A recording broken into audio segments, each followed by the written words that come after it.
Prends ce putain de sable, répète Diaga pour l'homme de la situation. Sinon je vais t'égorger, je vais boire ton sang et je vais porter ta peau.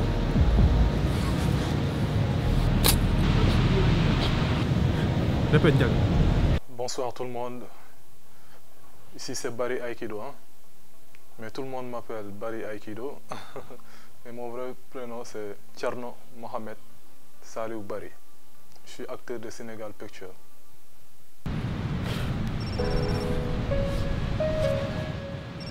Laissez-moi partir, je vous en prie. Je voterai pour Ndiaga.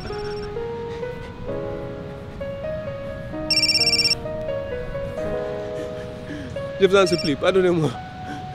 Je ne veux pas mourir. S'il vous plaît.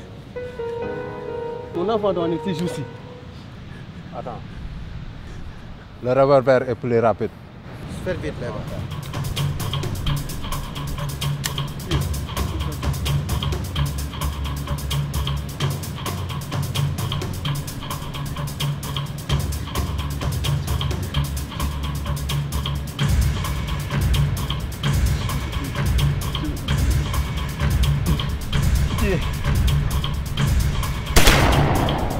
Hey!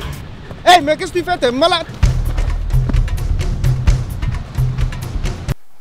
dafa nekk affaire bi nga xam ne de bu may nekk booy dama ko yàgg bëgg quoi mais malheureusement jamono yooyu noonu xamoon fan lañu mënoon defee cinéma quoi et à l'époque dama doon jàng école tamit sama papa dama ko doon expliquer affaire boobu ne ko dama bëgg def cinéma mais dafa ma doon ne chaque fois del jàng cinéma bi ëllëg peut-être di nga ñëw am foo xam ne di nga ko defee mais boo gisee lan moo tax ma tànn métier cinéma c'est affaire de xel la quoi boo xoolee cinéma lépp looy def c'est technique moo tax ma choisir métier cinéma le cinéma m'a donné de l'ouverture quoi tax na ma xàmmee affaire yoo xam ne xaw ma woon par exemple quand des gens sont en train de discuter facilement mun naa capter seen réaction quoi par exemple quelqu'un qui veut faire quelque chose que je comprends pas mais si je le regarde quand il parle man mun naa xam waa ji muy xalaat quoi wala lan lay def loolu yëpp boo xoolee cinéma moo ma ko may quoi parce que bu ñu nee expression faciale wala ñu ne sentiment parce que sentiment c'est physiologie quoi expression faciale c'est physionomie mais loolu ay code la quoi code boobu nag yaram moo koy génne kanam bi mun ko wane parce que l'expression faciale sentiment la bu nga xam ne c'est par exemple quand le visage montre ce que le corps a senti loolu quoi moo tax ma gën a jàpp affaire bi quoi pour mun a comprendre lu nit ñi di def. damay expliquer courbe mooy par exemple deux personnes góor ak jigéen bu ñu nekkee par exemple ci biir néeg jëkkër ak jabar ñu nekk commencé di waxtaan dem ba benn instant ñu nekk di def amour jabar ji gis ni sentir ni jëkkër ji mi ngi xeeñ benn parfum boo xam ne musu ko xamee parfum boobu mu ne ko mais yow chéri parfum bi ngay xeeñ ni musuma ko dégg quoi fan la jógee affaire bi jëkkër ne ko non li sama parfum la mu jékki-jékki ne ko non da ngay fen li du sa parfum déjà am na déclic foofu noonu léegi jabar bu continuer di saaga foofu la courbe bi commencé di yéeg quoi mais bu demee ba benn instant jëkkër ji convaincre ko ba jabar ji wàccee voix am foofu courbe bi day wàcc courbe mooy tax nga comprendre gars yi seen jeu colère yi ak tension yi par exemple bu fekkee dañoo nekk en moment de discute dem ba benn instant ñu nekk am benn sentir kii colère bu ñuy sentir noonu courbe bi moo lay permettre nga comprendre colère parce que courbe day yéeg di wàcc quoi day def ay zigzag. oui le cinéma ça peut éduquer beaucoup de personnes parce que boo xoolee film quand tu regardes un film souvent dañ lay wan nit koo xam ne moom mooy acteur bi principal ñu wan la bandi bi c'est la mauvaise personne mais dans la vraie vie ça n'existe pas quoi ñoom c'est juste des personnages yoo xam ne dañuy incarner benn rôle mais boo xoolee ñoom ci lu ñuy def noonu film bu ñuy tourner noonu c'est juste pour éduquer les gens le cinéma c'est pour éduquer les gens pour yar nit ñi la quoi mais pas pour yàq xelu nit ñi comme tout le monde ah influence yi rek juste c'est des amis quoi parce que moi j'ai beaucoup d'amis mais souvent je suis quelqu'un de très caché quoi mais quand mes amis ils ont découvert que moi je fais du cinéma il y a des gens qui me disaient non il faut pas se concentrer sur le cinéma regarde autre chose parce que tu vas te mettre en retard pour rien du tout. Il y a des gens même qui me disent tu tournes des films sans un sou quoi. Ça va te mettre en retard. Mais moi je suis quelqu'un de très motivé. Je suis un acteur. Je suis motivé. Et quand j'ai rencontré Cherif Asfaty, lui aussi, je le considère comme un mentor quoi. Il m'a beaucoup aidé dans le milieu du cinéma. Parce que le cinéma c'est pas l'argent. Nous on cherche pas l'argent. On cherche la performance quoi. Mais am na ñoo xam ne ñoom yàgg nañ ma repousser quoi pour ma bañ a avancer mooy sama xarit yi mais tey ñoom xam nga buñ ma gisaatee dañ ma ne félicitations quoi parce que ñu ngi doon gis ñu ngi la doon wax lii du la avancer lool mais ñi ngi gis yaa ngi avancer quoi.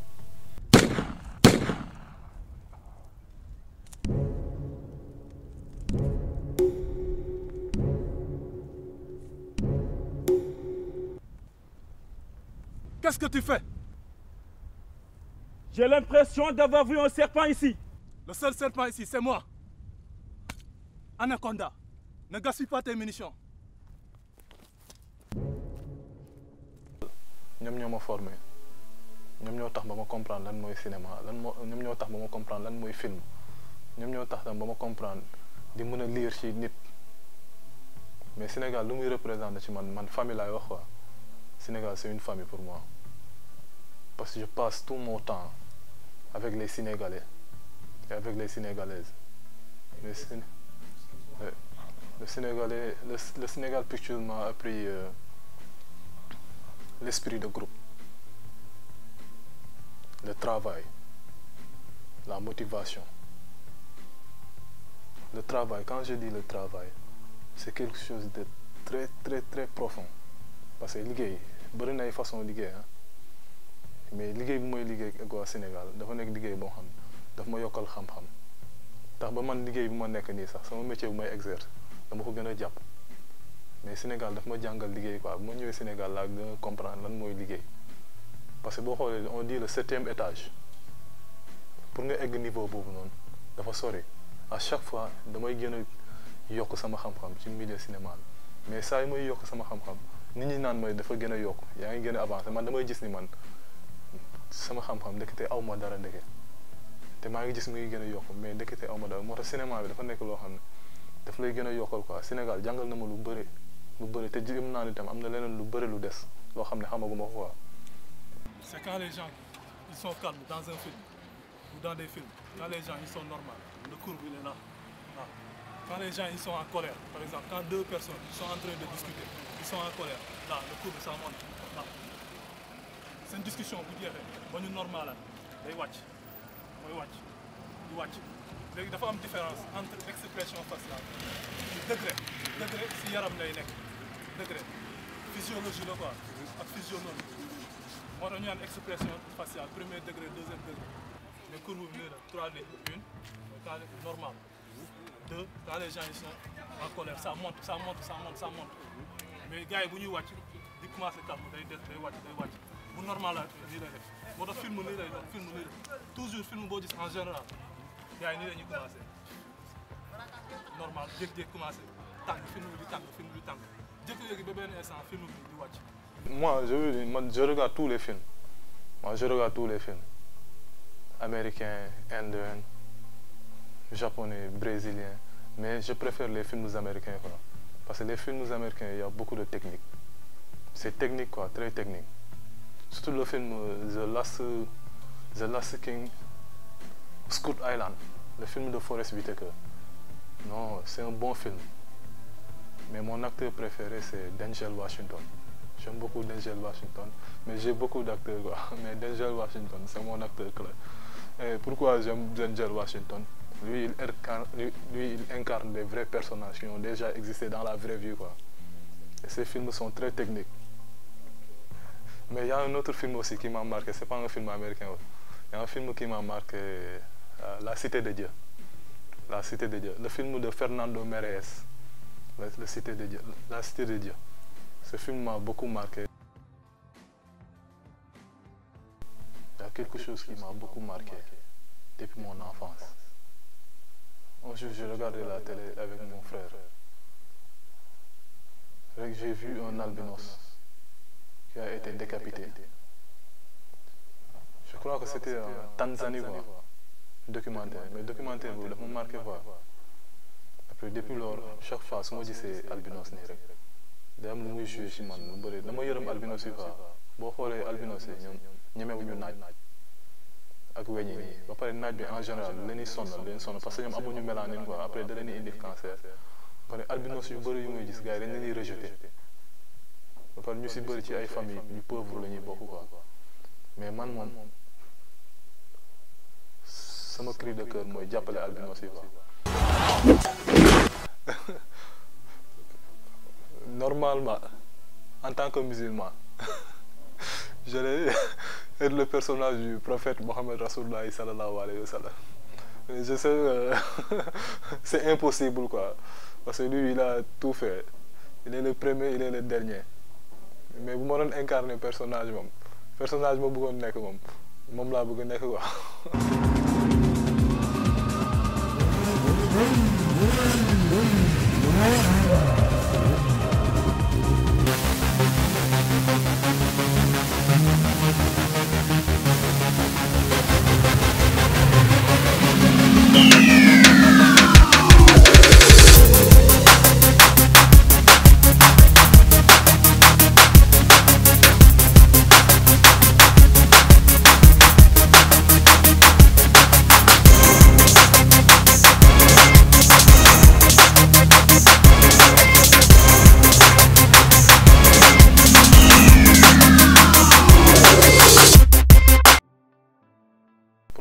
Moom foog nga concentré bu baax ba pare di liggéey chaque fois da ngay liggéey rek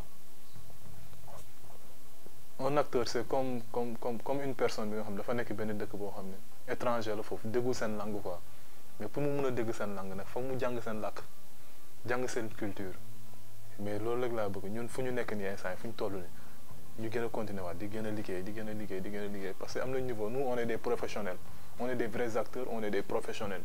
Et on travaille que avec des professionnels mooy lan koo xam ne da nga bëgg sa liggéey gëm ko gëm li ngay def loolu mooy professionnel quoi ñun nag loolu lañ bëgg a liggéeyee ni mais sama objectif boo xam ne moom mooy gën a frappé instant yi mooy projet yu Sénégal Pictures yooyu yëpp ñu réaliser ko ma bokk ci. Et avant de partir je remercie mon professeur mon mentor Chérif Asfati Aïdara c'est lui qui m'a appris le cinéma. moom ma jàngal moom ma xamal lépp ci cinéma remercier moom du jeex quoi du jeex moom remercier ma koy remercier di ko remercier du mës a jeex quoi moom Chérif dafa am loo xam ne daf ma jaaxal ci moom quoi bi ma ñëwee Sénégal bi ma defee casting dama def casting ba pare après ma laaj quoi ma ne mais kan mooy Chérif Asfati gars yi wan ma ko ne ma kii la quoi après ma dem di ree quoi parce que man dama foogoon Chérif Asfati koo xam ne ay mag la ay 50 ans yooyu la am ay 60 ans affaire mais bu ma gisee ni ñu morom lañu quoi ba pare muy def li affaire yi motivé ma quoi ma ne mais kii dafa bàyyi ay itam yëpp woo nit ñi réunir leen pour lii kon man tam war naa mën a liggéey bu baax quoi parce que man métier acteur laay def quoi mais jàngal na ma lu bëri xamal na ma lu bëri quoi xamal na ma lu bëri dama koy continuer di ko remercier di ko te dama koy continuer di ko liggéeyal même bu fekkee Hollywood moo ma woo laa la Hollywood moo ma woo ba ma nekk sax Hollywood saa yu ma soxlee damay ñëw quoi parce que man j'ai le sang sénégalais qui coule ici Sénégal forever